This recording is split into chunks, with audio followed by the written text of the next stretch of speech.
Hey, I'm back. Yeah, I was telling you, go on eBay and look for a vehicle, carfinder.com or something, and look for some vehicles. Look for some old vehicles. Look for, if you have the money and you think it'll work or whatever, you can make it work and something, man, and you can have a trailer, that you got maybe a little car hauling trailer, and you can throw a dune buggy on it. Dune buggies are good, man. Not only that, I would definitely have an air compressor. If it's just a bicycle pump and you got to pump that bicycle pump to air up your tires and everything, that's good. But I'll tell you what I would really think about doing, and this is just an idea, and I don't know how feasible it is. I know it's expensive, but hey, I used to work in the oil patch and run some four-wheel drive forklifts around the rig there, and we'd have these tires, they're tractor tires, and we would go, when we'd get the tractor from Caterpillar, we'd call up right away to the tire dealership and we'd tell them, we want these tires filled up with a gel. It's foam-filled tires, or whatever, gel them or whatever. Anyway, this stuff goes into the tire and it just makes it solid, okay? So if you're running over shale or you're running over sharp rocks and this, that, and the other, and it cuts that tire, well, your air you ain't gonna have no air to go out of it. So your tire is gonna continue to hold up. Now, it ain't gonna be no good for high speeds, but if you're trying to go down a dirt road or something like that and you're wanting to get out of town or whatever, if you have a vehicle with foam-filled tires, well, the cops ain't gonna be able to put out, strips on the highway, to flatten your tires and to stop you. So I would, if you could and you think it's feasible, and I know it's kind of expensive, but I mean, think about it. You're wanting to get out of town, and you're wanting to get out of town, I mean, just like right now. And if you got a vehicle and I mean, look, the thing about it is, now whether it's all speculation in your mind, you think that it's all speculation and everything like that, well, that's all up to you.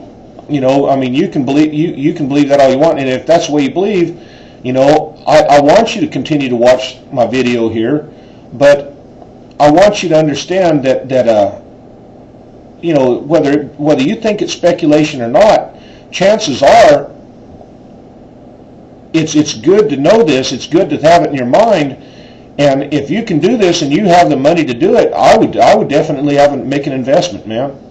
I mean, I thank the good Lord above, that He's provided me the equipment and the things that I have and everything, and another thing you're going to want to think about is dishes, some sort of dishes or something like that. And I'd recommend that you get some of those enamel, pans and well, not really necessarily pans, but enamel dinner plates and bowls and stuff like that. So that you can eat on that, and they're more resistant, and they won't get broken and stuff like that, because you ain't going to be able to go down to Walmart no more. I mean, this stuff happens. The thieves, they're going to go in there, they're going to raid Walmart. They're going to break into your house, they're going to steal everything that you got in your house. That's just what people are going to do.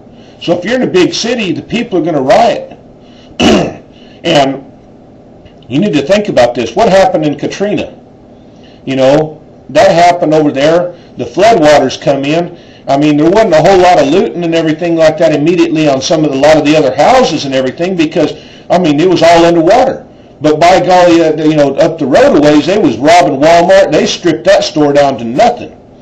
Now, you need to think about this.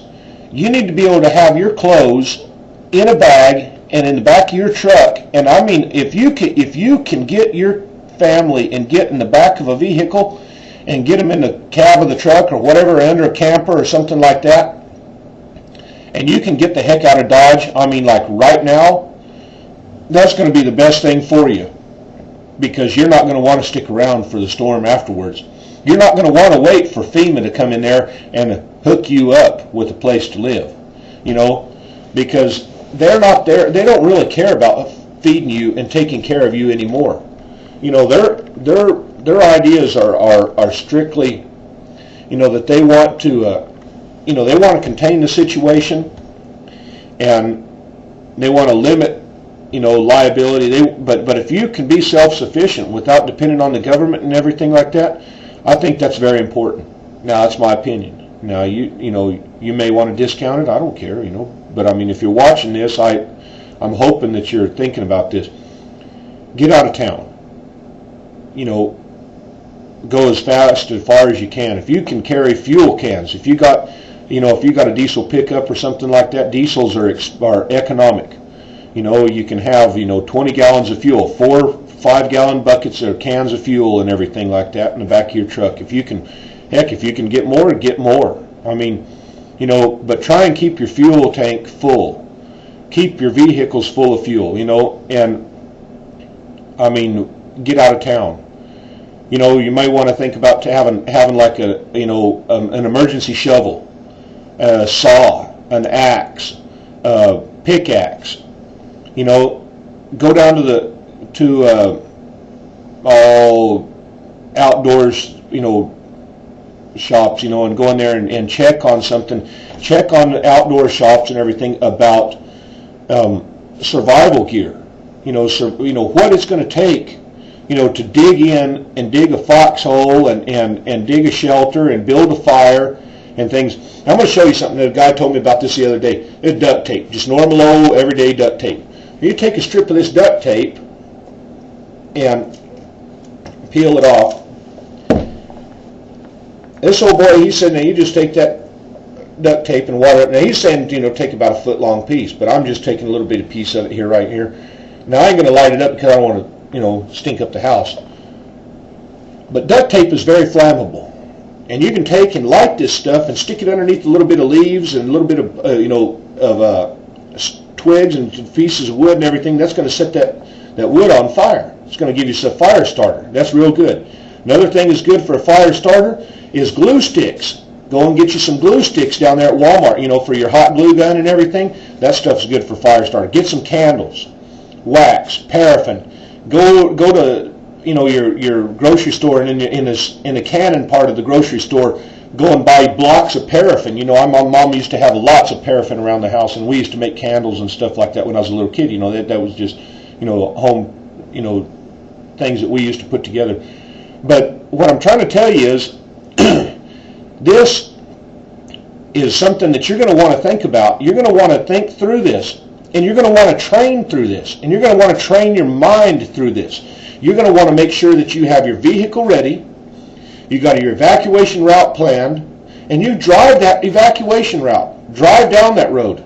I mean, if you live in Phoenix and you're on the west side and everything like that, think about getting down on Buckeye and shooting west out of Phoenix on Buckeye. Or go down 51st Avenue and go all the way through and just shoot all the way down through the Indian Reservation and just head down towards Maricopa and Casa Grande and heading on down there, towards the border, or if you're up north, or head north, go towards, Camp Verde, or if you're in Albuquerque, you're going to want to think about, getting to the Sandia Mountains, get on the back side of the mountains, go down the back side, to Moriarty and Vaughn and places like that. And, if you're in El Paso, Texas,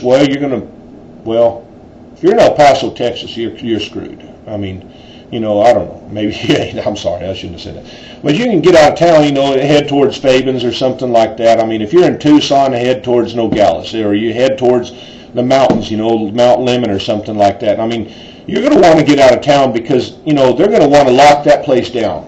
And you're going to want to get as far away, and you're going to want to keep on moving. Now, I hate to tell you this, but I mean, you need to have some medicines. And I don't know what, I would go to Mexico. I mean, that's just me. But I mean, I speak fluent Spanish.